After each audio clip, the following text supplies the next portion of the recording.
भगवान श्री कृष्ण ने गोवर्धन पूजा क्यों शुरू करवाई?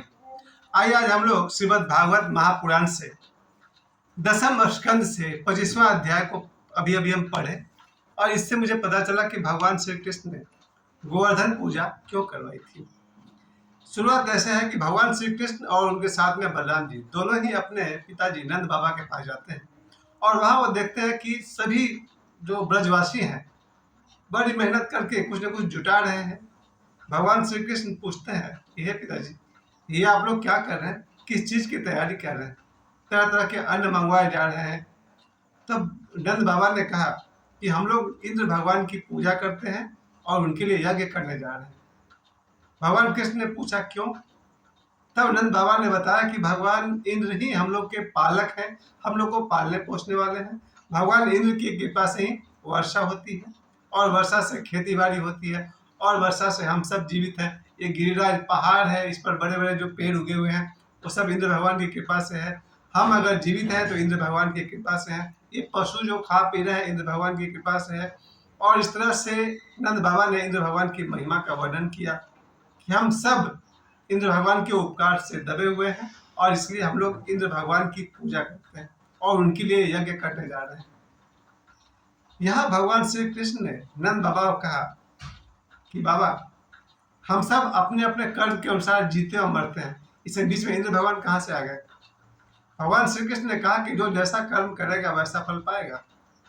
हर व्यक्ति अपने अपने कर्म के अनुसार फल पाता है, इसमें किसी इंद्र की कोई भूमिका नहीं है।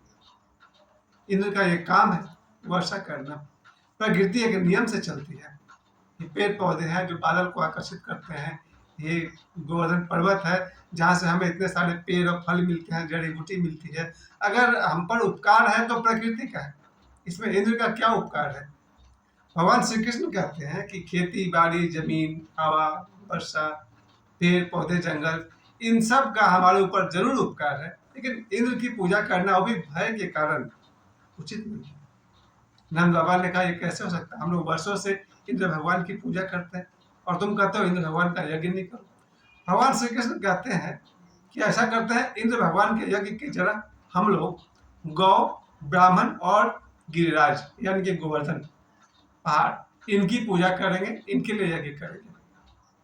लोग को संकोच तो हुआ, वर्षों से परंपरा चली आ रही है इंद्र भगवान के लिए यज्ञ करने का, और ये भगवान कृष्ण नया आइडिया दे रहे हैं कि भाई प्रकृति की पूजा होनी चाहिए, पहाड़ों की पूजा होनी चाहिए, पेड़ पौधों की पूजा चाहिए, गाय की पूजा होनी चाहिए, क्योंकि गाय का सीधा संबंध है कि गाय का दूध हम सब पीते हैं, गाय के बछड़े हमारे खेती में काम आते हैं। और गाय का तो कहते हैं ना, माँ का दूध हम लोग पीते हैं 2 4 5 साल तक, लेकिन गाय का दूध जीवन भर पी सकते हैं। और गाय से खेती बाड़ी और खेती बाड़ी से हम सब। ये उस समय की बात है जब विज्ञान तो उस तरह था नहीं, मोबाइल, टीवी, बाइक तो था नहीं। बैलगाड़ी थी तो उसको बैल ही चलाते थे, हल था तो उसको बैल चलाते थे। तो देखा जाए तो कहीं ना कहीं हमारी सभ्यता गाय के आसपास थी। तो भगवान श्री कृष्ण ने कहा, गाय के लिए यज्ञ करिए, उसको हरी हरी घास खिलाइए, हरे हरे फसल खिलाइए। ब्राह्मणों की पूजा करनी चाहिए। ब्राह्मण अर्थात जो ब्रह्म को जानता हो, ब्रह्म ज्ञानी हो, आत्मज्ञानी हो, जो ईश्वर को जानता हो, अपने भीतर बैठे ईश्वर को जानता हो, उसे ब्राह्मण कहते हैं। और ज्ञानी व्यक्ति ही दूसरे को, हम सबको ज्ञान दे सकता है क्या करना उचित है, क्या नहीं करना उचित है। मुझे याद है आज मैं 53 साल का हूँ। अगर समय पर भगवान कृष्ण की आवाज़ मुझे मिल गई होती तो आज मेरी ये हालत नहीं होती। हमने बचपन से माता पिता की सुनी, उचित है, भाई बंधुओं की सुनी, रिश्तेदारों की सुनी, फिल्म स्टारों की सुनी, भगवान कृष्ण की आवाज़ हम तक नहीं पहुँची। लेकिन भगवान कृष्ण की देन है कि आज ये भागवत जो मेरे हाथ में है, और इससे मुझे पता चल रहा है कि भगवान कृष्ण बहुत कुछ कहना चाहते थे, हम कभी सुने नहीं। तो ब्राह्मण जो होता है वो हमें मार्ग दिखाते हैं जीवन में क्या करना चाहिए, क्या नहीं करना चाहिए। भगवान कृष्ण कहते हैं पूजा ही करनी है तो गौ की पूजा करिए, गाय की पूजा करिए, ब्राह्मणों की पूजा करिए। ये गोवर्धन पहाड़ जो है, गिरिराज जिन्हें कहा जाता है, पर्वतों का राजा, इनकी पूजा करिए। लोगों ने भगवान कृष्ण की बात को बहुत मानते थे। भगवान कृष्ण का व्यक्तित्व इतना प्रभावशाली है कि लोग उनकी बात मानते थे, विश्वास था लोगों को। तो सब ने कहा ठीक है, तुम कहते हो तो हम लोग गिरिराज गोवर्धन की पूजा करेंगे। और सभी लोग गाय की पूजा के लिए हरी हरी घास, हरे हरे फसल खिलाने लगे। जो भी गाय को पसंद था, गाय को उस तरह के भोजन कराने लगे, ब्राह्मणों का सत्कार हुआ, उन्हें उचित दान किया गया और फिर गोवर्धन पहाड़ यानी कि नदी वृक्ष प्रकृति की पूजा भगवान कृष्ण ने शुरू करवा दी। ये देखकर इंद्र भगवान को बड़ा क्रोध आया, ये कौन बीच में आ गया जो कि हमारा जो यज्ञ चलता है यज्ञ को रुकवा दिया। अब आपको समझ लीजिए कि भगवान इंद्र पहले भी बहुत बार पंगा ले चुके हैं बहुत सारे देवी देवताओं से, और इस बार उन्होंने भगवान कृष्ण से पंगा ले लिया है। और भगवान कृष्ण आज से 5000 साल पहले हो या अब भी हो, आज 2025 में भी भगवान कृष्ण उतना ही मूल्यवान है और घट घट व्यापी। कहते हैं ना कि यदा यदा ही धर्म से, जब जब धर्म को नुकसान होगा मैं आऊंगा। आज भी कृष्ण बड़े बड़े धर्म गुरुओं में, भले लोगों में और सब जगह भगवान कृष्ण विद्यमान है। और उन्हीं भगवान कृष्ण ने जब गोवर्धन गिरिराज पर्वत की पूजा करवाना शुरू किया तो इंद्र भगवान को क्रोध आया और इंद्र भगवान ने घमासान बारिश करवा दी। तो इस कथा से ये समझिए कि इंद्र भगवान ने अहंकार में आकर के कि मेरी पूजा छोड़ करके ये लोग गोवर्धन गिरिराज की पूजा कर रहे हैं, गाय की पूजा कर रहे हैं, ब्राह्मण की पूजा कर रहे हैं, इसी क्रोध में इंद्र भगवान ने घमासान वर्षा किया। यहाँ एक बात छिपी हुई है कि कहीं ना कहीं इंद्र भगवान को ये भाव था कि मेरी पूजा होनी चाहिए। हालांकि गीता में भगवान कहते हैं मया नमस्कुरु, मुझे नमस्कार करो, उसमें कोई अहंकार की घोषणा नहीं है। लेकिन जहां पर इंद्र भगवान कहते हैं कि मेरी पूजा होनी चाहिए, मेरा यज्ञ होना चाहिए, वो अपनी पूजा करवा रहे हैं। इस बात को हम सब भी समझते हैं कि जो गुरु, जो भगवान का अवतार, जो व्यक्ति अपनी पूजा करवाना चाह रहा है वो तो इंद्र के कैटेगरी में चला जाएगा। लेकिन जहां भगवान कृष्ण गीता में कहते हैं मुझे प्रणाम करो, मैं ही परमात्मा हूँ, वहां वो मैं ईगो वाला मैं की बात नहीं कर रहा है, एग्जिस्टेंशियल मैं की बात कर रहे हैं, अस्तित्वगत मैं की बात कर रहे हैं। और भगवान कृष्ण ने जब देखा कि भयंकर बारिश इंद्र भगवान ने करवा दी और उस बारिश से परेशान होकर ब्रजवासी, वहाँ के गाय पशु आदमी बच्चे बूढ़े स्त्री बालक सभी वहाँ से भागे और अपने आप को बचाने के लिए अपने अपने बच्चे को लेकर के भगवान कृष्ण के शरण में आए। बोले प्रभु अब आप ही कुछ कीजिए।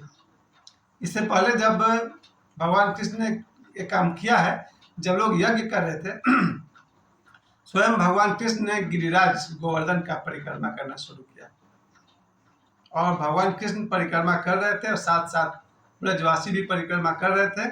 और भगवान कृष्ण का एक रूप गिरिराज गोवर्धन पहाड़ के ऊपर में विशाल रूप खड़ा है भगवान श्री कृष्ण का। और भगवान श्री कृष्ण ने उस गोवर्धन श्री कृष्ण को प्रणाम किया, ब्रजवासियों ने प्रणाम किया कि प्रभु एक हमारे साथ है और एक देखो पहाड़ के ऊपर खड़े हैं। सभी को विश्वास हुआ कि भगवान कृष्ण जो कह रहे हैं उचित है, वो हमारी रक्षा करेंगे। और स्वयं भगवान कृष्ण ने गोवर्धन श्री कृष्ण को प्रणाम किया है और गोवर्धन गिरिराज का परिक्रमा किया भगवान श्री कृष्ण ने। जब इंद्र ने बारिश करवा दी, लोगों की, ब्रजवासियों की रक्षा के लिए, पशुओं की, बूढ़े बच्चों की रक्षा के लिए भगवान श्री कृष्ण ने एक हाथ से गोवर्धन पहाड़ को उखाड़ लिया और अपने हाथ पर ले लिया। कहीं कहीं तो एक उंगली पर भी दिखाया जाता है। भगवान ने उस पहाड़ को अपने एक हाथ पर धारण किया और सभी लोगों से कहा कि ये जो गड्ढा जो बना है पहाड़ को उखाड़ने से, आ जाओ इस पर सब बैठ जाओ और मैंने इस पहाड़ से आप लोग का छतरी बना दिया है, चिंता मत करो, निश्चिंत रहो। भगवान कृष्ण ने ब्रजवासियों की रक्षा किया है और उस गड्ढे में सब लोग बैठ गए हैं। ऊपर से भगवान कृष्ण ने छतरी की तरह गोवर्धन पहाड़ को अपने हाथ में लिया हुआ है। इंद्र भी क्रोध न कर 7 दिन तक लगातार वर्षा करवाया, बहुत तेज वर्षा हुई। लेकिन भगवान कृष्ण उसी एक हाथ पर गिरिराज को अपने हाथ पर 7 दिन तक लिए रहे। आखिर इंद्र को मानना पड़ गया कि ये कौन है।